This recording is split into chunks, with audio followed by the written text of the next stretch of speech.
Hi, Marcel, the Wood Butcher. This is part 2 of the laying out of the scrap wood that I received from a friend of mine, another NEMA alumni, and also another NEMA band member as well, I must say. And from the burn bucket that I spoke about in a previous video, if you didn't catch episode 1, and there happened to be so many pieces in the second burn bucket that Bob brought over that I said, oh, no, that's not going in the fire. That I'm going to keep. In that video, I mentioned that I ran across more than a number of pieces that happened to be the same width. And I misspoke. What I meant, I should have said dimensions. In other words, they were like this. Square all the way, hardwood oak, dark wood, same size, square all the way. And I started thinking, like I said, you know what? They were varying lengths, which doesn't matter. But I already cut them to an inch longer than the length I want the cutting board to be. Because, once it's all glued together and ran through the planer, if you happen to have, a surface planer like I do, a DeWalt 735 thickness planer, I run it through that. If you don't have a thickness planer, don't shy away from making cutting boards. Just start off. It just takes a lot more sanding. That's all. To make it all level and nice and get the glue marks off and all that. It's just easier with a planer. Okay? Well, anyway, what I wanted to do in episode 2 here is to actually show you how the wood gets laid out. Now, laying out the wood is strictly a personal, artistic thing, keeping a couple of things in mind. The different colors of the wood. Some are going to be, like oak is going to be a little darker than poplar. Red oak is going to be a little darker than white oak. So you just have to be creative. And also, to really, really make your work stand out as pride as a woodworker is keep a mind of the way the grain runs. There is nothing more, and people will still go for it, but there is nothing more to me unaesthetic is when one grain goes this way, the next board, that grain goes that way, the next grain, it goes this way, the next grain, it goes back that way, and you end up with my arthritis, I can't even cross my fingers and stuff anymore. So I'm going to lay this camera down, and I'm going to show you the layout process from this pile of wood and how we're going to lay it out along the board here to rough layout how our cutting board is going to look artistically. Okay? Bear with me a second while I have a makeshift stand for the camera made. Let's see if it works. If the pencil doesn't roll out from behind it, we're fine. We can see that. Yes, I actually had to use a pencil because I'm still working off a cell phone. So I actually had to use a pencil to try to level it out, to angle it, so you could see it on the table without it falling over. But here we go. The first thing we have to do is select sizes. Okay? That's a little wide. He goes to the side for right now. We're looking for a kind of wide, but not that wide piece. There's perfect. There's perfect. There's 2 pieces. Right? oak. About an inch and a half? I think they're an inch and a half wide. Let's see.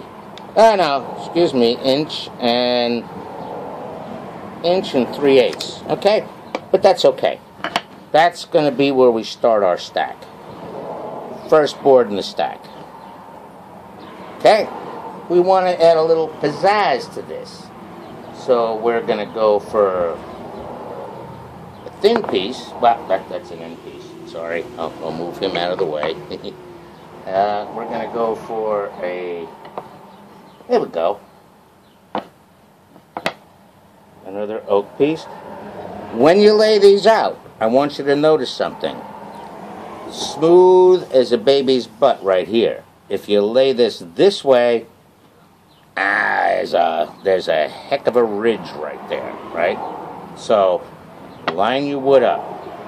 I want you to also notice how the grain is matching. Sometimes you may have to take the other piece, turn it this way, turn it that way, turn it around, whatever. But to me,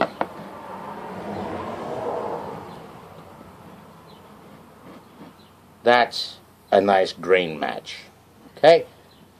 Now comes the pizzazz part. We're going to take a piece of the darker wood, stick her in there. Again, make sure you don't use the wrong lay for it, because it's going to be, and you'll know, because you're going to notice about an 1/8 of an inch height difference. And turn it. Take a look at the grain. On the darker woods, the grain isn't really so much, it doesn't look like it's a big deal at this point. But once you stain and finish this thing, it's going to make a big deal. So let's take a look at the other side. Maybe the other side's a little better. No, I like that side. Okay? Well, you see what's happening here. Then we're going to take, that's another end piece. All right? Like I said, I had already pre-cut a lot of this stuff. Okay, we're going to go here. Okay, and again, notice when I put it that way, the big ridge that's along there, you don't want that. Rotate the wood so that it's close to the same height. Move this a little bit for you. It's close to the same height, and you can tell this just by running your finger across it. You got a 32nd of an inch or a 16th of an inch or something like that difference. Don't worry about it, because that's where the planer and sanding is going to come in. What we're looking for right now is the aesthetic pattern of the wood and the variation of colors that once it's stained and oiled and waxed, it looks nice. So here we go. Let's take a lighter piece. Stick her in there. See what we're getting so far? Okay. Then let's use a wide piece. Oh, no. That's one of my ends. I don't want to use that wide piece. But I have this wide piece. It's kind of important that when you pick your two end pieces that are going to end the cutting board, that they are both approximately the same and the same kind of wood, right? So that's why these two have been designated. This is the very end where it starts, and this one's going to be the other end. So we're going to sit him over here for a second, and we're going to use a wider one. Yes, there's two sides to this. I'm not worried about that right there. That's just from moisture. That'll sand right off when it goes through the planer or when you sand it.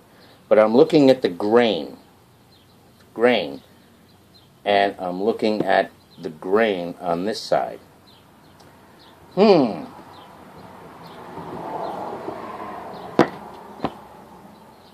this way, this way. I kind of like that way, right? Okay, then we have, well, that's the other end piece, okay? Let's take another piece. You'll see we have, because this is made out of scrap wood, there's a screw hole and a screw hole. Not to worry, they're going to come out. We put them to the bottom. Well, this is going to be, well, no, because there's going to be plungers on the bottom. All right? Now, we're getting towards the end of how wide we want this. We want this cutting board to be 12 inches wide, which is why when I make these, I like to work on a 1 by 12 piece of wood stuck on workhorses in my shop. Right? Because I can't afford 4 different size benches and all of these fancy plugs and stuff like that. So that's the way I do it. Okay? Now, let's throw another dark piece in there. We're almost. Now, okay, here's another piece. Mind the grain. That way. Or that way.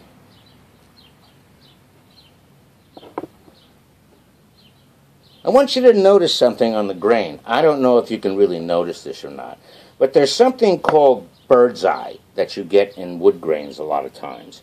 And the bird's eyes, if you can see them, I hope you can, are these little teeny dark specks that are within the grain and stuff like that. Like this side is bird's eye nice.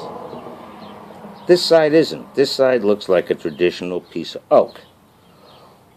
We don't have any of the bird's eye features showing on any other pieces of oak, so we're going to, unfortunately, or maybe, because the grain seems to go the right way, if I flip it this way, keep track of the grain, it seems to work. But you know what? Let's keep it traditional and back this way. What you also want to be watching for, I'm going to try to pick this up all at once, I don't know if it's going to work, is how tight the wood fits together. If you have a little seam, like about a 64th or a 32nd of an inch, you know, let me slide this back, between the boards meeting, it's not a big deal. The clamps are going to take care of that. If you have a gape that reminds you of the last time that you visited the Grand Canyon, don't use that piece of wood in the cutting board, because the worst thing you can do with a cutting board is have a gaping gap between the woods. Because when people start using these things to cut their vegetables, their meats and stuff like that, all that nasty critters and stuff like that are going to hibernate in between those seams. That's why they have to fit tight. Okay? And then we come, well, we're at our 12-inch mark. We line the board up with the end. Put the last piece on.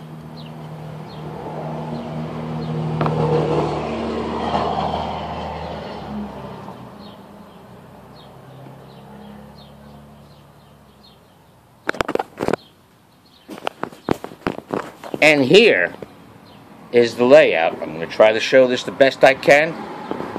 The layout of our cutting board.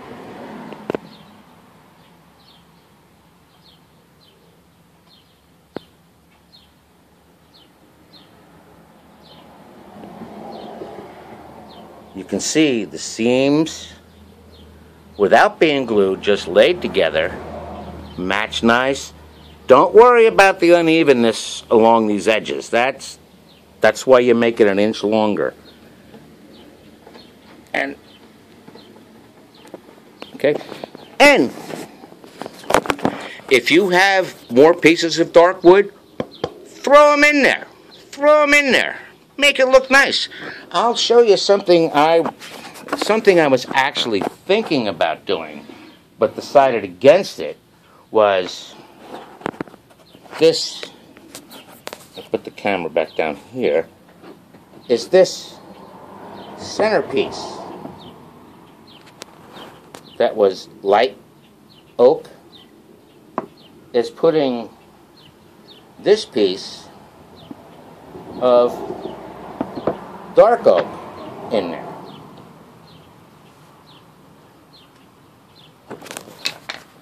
Would it have given it a little more color and a little bit more of a pop? Yes. However, I want you to notice something.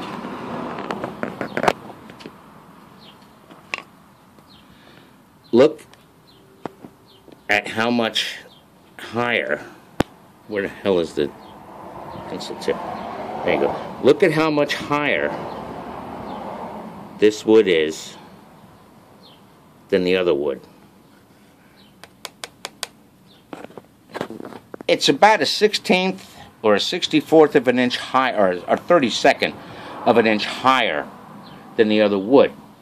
I would have had to run it through the planer more times. And, okay, I have a planer. For you that don't, that's a lot of friggin' sanding. And you're going to wear yourself out, and you're going to put too much time and labor into a project.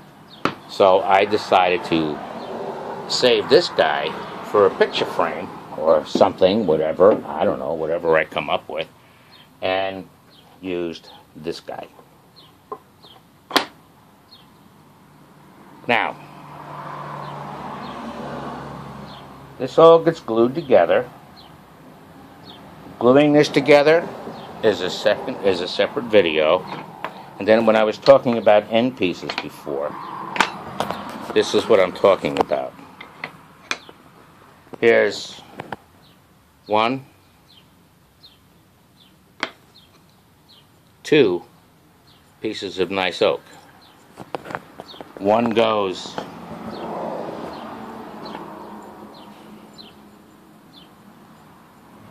I could probably show it better this way. One goes along. How the hell am I going to do this? Wait a second. I'll get it. Give me a second. One goes. It's the end of the cutting board. Goes right along there. Gets planed down. And the other goes on the other end exactly the same. Okay? And like I said, the next video is going to be gluing these things together. Gluing these together is probably the hardest part. And it's really not that hard if you pay attention. Oh, look, I'm bleeding from here. I must have got hit with a shrapnel or something, sawdust or a nail from one of these old friggin' pallets or something. But anyway, okay, so again, this is part 2. There will be a part 3 of the scrap wood cutting board. Once again, this is Marcel, the Wood Butcher. Keep your eyes safe, make some sawdust, and protect your lungs as well. For right now, bye. It's not going to take that whole thing.